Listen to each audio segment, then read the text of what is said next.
Hell on earth. That's how William O'Neill, the UN human rights expert, describes Haiti. He's right. It's that bad in Haiti. The human rights situation is that bad in Haiti. When you take for instance, just to give one example, one outrageous example, like over 200 seniors were beheaded and gunned down. At Wave Jeremy.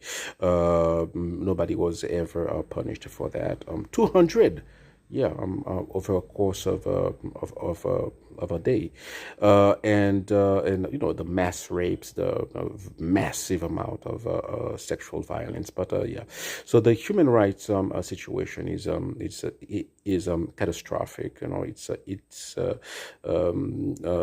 say it's hell on earth is not an exaggeration. But it's interesting because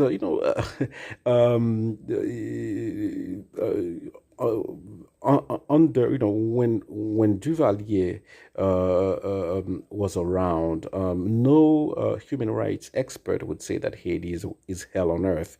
Even when Fort Dimanche was operating at full capacity, so to speak, they would not say that. They would say, well, it's a dictatorship. They would say that the human rights situation is bad, but they would not say that it's hell on earth.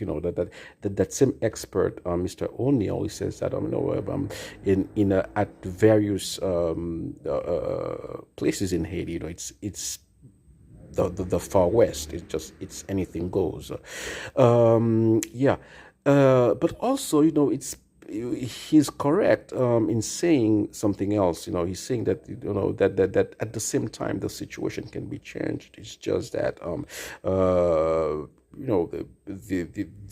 the political will is not there. It's just not there. It's so he has that that extreme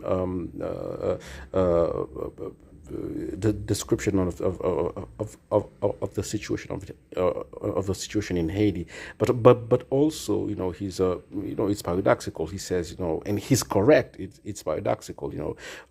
It's the situation is bad, but if there were some political will on the part of the political elite. I'm not sure if we have anything left of that can be said that can be called a political elite. But anyways, if there were a little bit of political will to get out of the situation, some progress would have been made by now. But yeah.